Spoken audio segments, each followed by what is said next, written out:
Hi guys, here's chapter 3. Uh-oh. She mentioned a list? Aunt Amanda shook her head. That could mean a lot of trouble. It was later that day back at the Pearsons. Princess has not arrived yet, but Charles' Aunt Amanda has stopped by to say hello on her way home for a long day at work. Charles was telling her all about the Yorkie that was coming to visit. Aunt Amanda was Dad's little sister. Charles always tried to imagine when Dad and Aunt Amanda were his and Lizzie's age.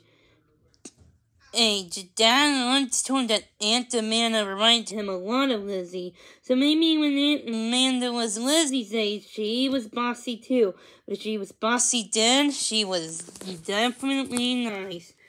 Charles liked her a lot, and he loved to visit her at Bowser's backyard, her doggy daycare, where she took care of dogs whose owners worked all day and didn't have time to play with them.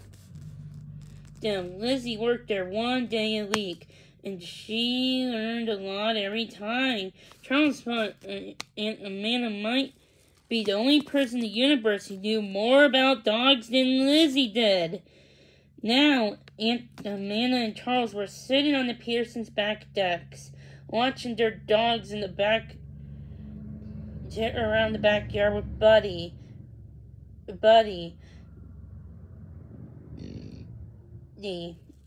Aunt Amanda and Uncle James had 4 dogs altogether, 3 pugs and 1 golden retriever. The Pearsons had fostered Pugsley, one of the pugs. Pugsley, also known as Mr. Pest, has been a real handful, and he still was. But Aunt Amanda and Uncle James were the perfect forever family for him, because they loved him anyway. And he got along great with all the other dogs, which was obvious right now. Pugsley was now chasing Lionel and Jack, his 2 puggy brothers. There's Bowser, the golden retriever, lay on his back, letting Buddy to pretend to beat him up. Then Pugsley ran over to jump on Bowser too, and soon Lionel and Jack dashed after him. Soon Bowser was almost completely covered in pugs. He rolled himself over and jumped to his feet, giving himself a good shake. The smaller dogs tumbled down, somersaulted, and dashed off for their next adventure, barking at the cat next door. Charles and Aunt Amanda laughed as they watched. "Oh, there's something about those pugs," said Aunt Amanda. "They keep you laughing, that's for sure." Mom came out carrying a tray loaded with crackers and cheese. Lizzie followed behind her carrying a pitcher of Mom's famous Miss Lemonade. Behind Lizzie came the Bean, carrying a squeaky toy shaped like a hamburger. The Bean loved to pretend that he was a puppy, so most of his favorite toys were actually dog toys. "Have a snack," Mom said to Aunt Amanda. She poured a glass of lemonade and passed it over. "Now, what did I hear you say Angela's list meaning trouble?"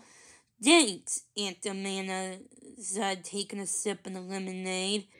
Before she answered the question, "Ooh, you made the best lemonade." "Well, it's just sometimes new customers bring a list when they drop their dogs off at daycare. The list is always full of complicated instructions about how to take care of their dogs. Sometimes people can be very fussy about their dogs' likes and dislikes. And it's not just little dogs like this Princess that could be spoiled too. That's a myth. People definitely spoil big dogs too."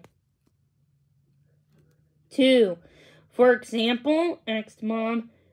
"For example, I have one customer at Bowser's backyard who only gives bottled water to her golden retriever." Aunt Amanda raised an eyebrow as she took another sip of lemonade. "Bottled water for a dog?" Mom stared at her. "You gotta be kidding!" "Oh, I'm not," said Aunt Amanda. "That's more. Will I follow her her directions.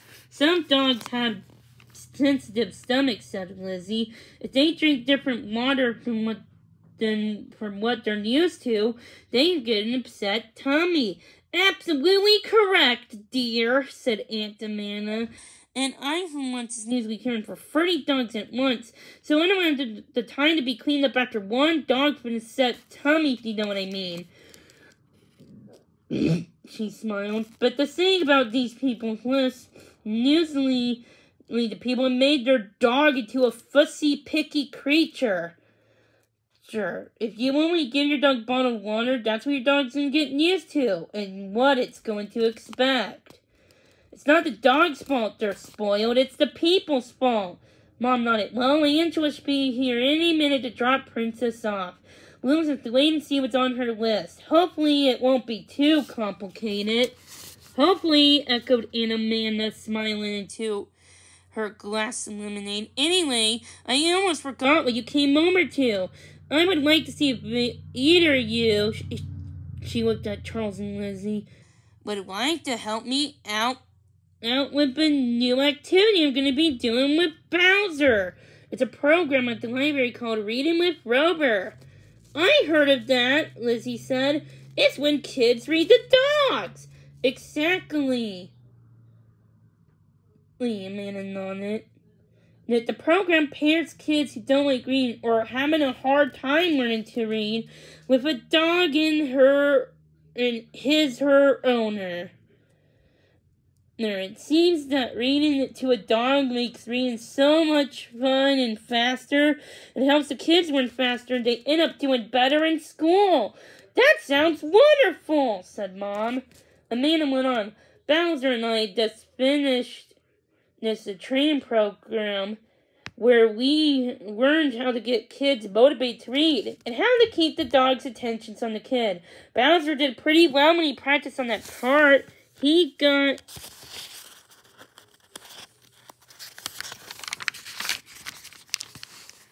rewarded with treats when he lay still to listen to me reading.